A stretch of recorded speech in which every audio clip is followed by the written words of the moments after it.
live.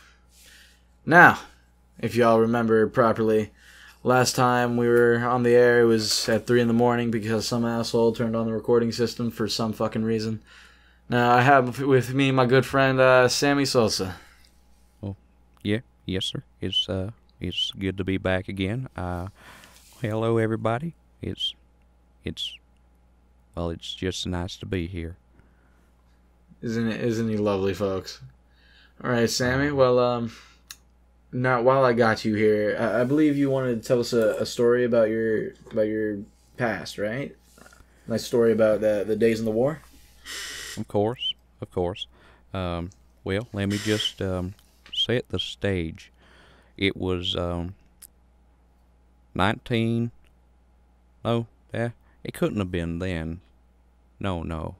Yes, it was. It was 1977. And I was 26 years old. I was on the West Coast at the time. It was Saturday in September in San Francisco, and I was at the subway station. At that time, I was known as Sergeant Samuel Solser. Okay. Now, do you have any like interesting stories or events that you'd like to recount for us from your time?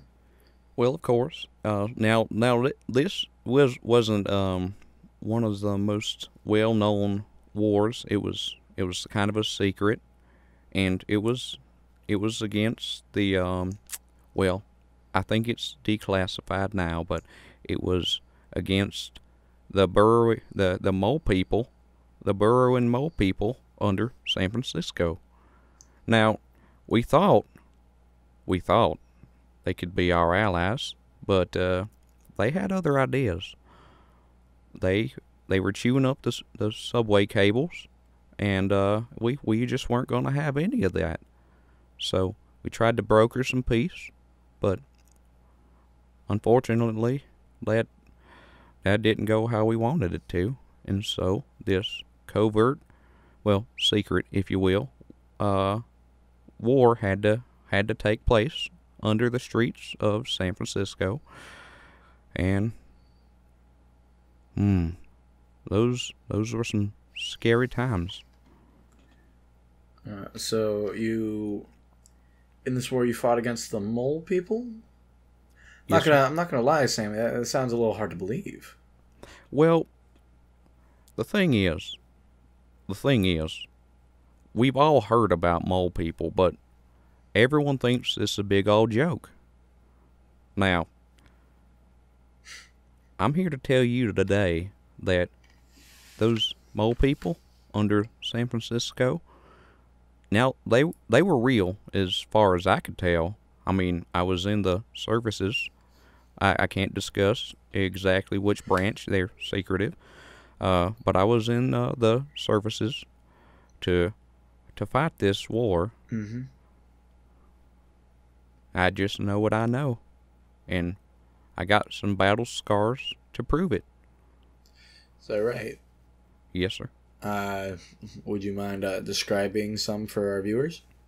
Well, as you can see right here, as I lift up my pant leg on my right leg, there's a big old gash. Oof. It's now that's the bite mark.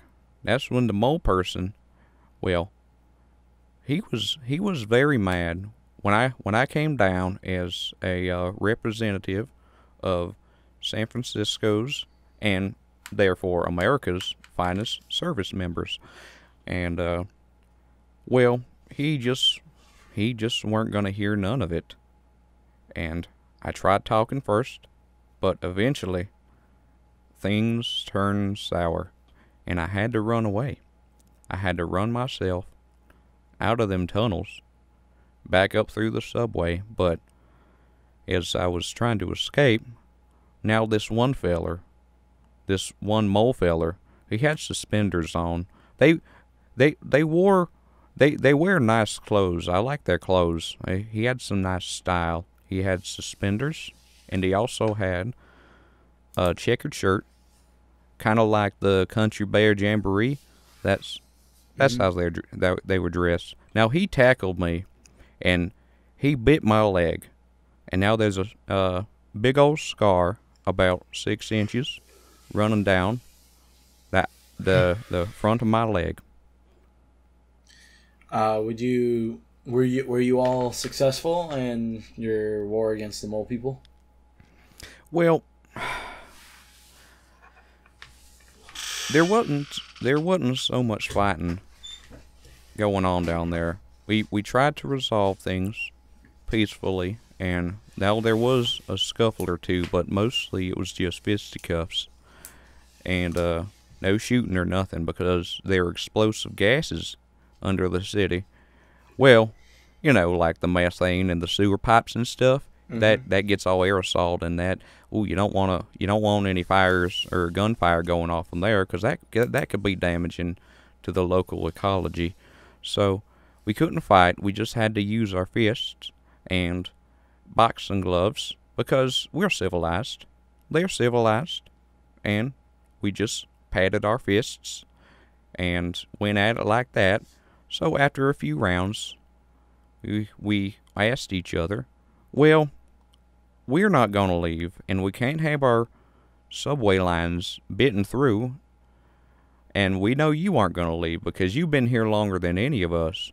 As a matter of fact, the history of the mole people stretches back 20,276 years. So they've been there for a while. Now, we ended up just brokering a deal with them.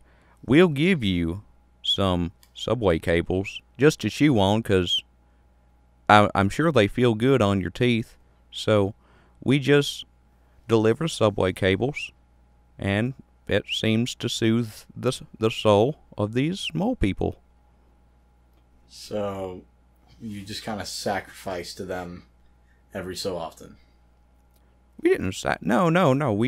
We specifically manufacture these subway cables just for them to chew on. It's kind of like when a baby has a teething ring, or a kitty cat has like a what you call it, catnip toy, like that. It's good for, or like when you give like a mouse or any kind of rodents a little piece of wood so they can chew on it, and yeah, it's good for their biters. Huh. Well, I mean, who's paying for these mole teethers?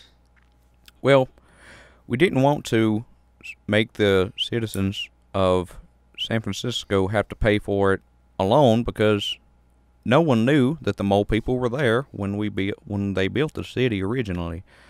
So we petitioned the UN to chip in, because they're a civilization down there. They're their own people. So we felt that it was fair for the world to chip in and help them get something for their biters. So basically, everybody is doing a little bit.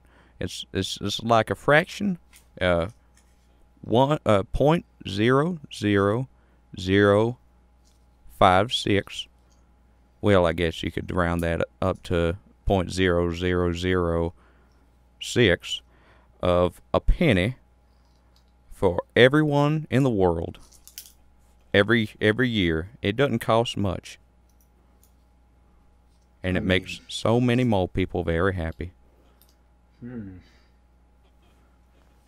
you never know, Sammy. This is news to me. It could be news to a lot of people.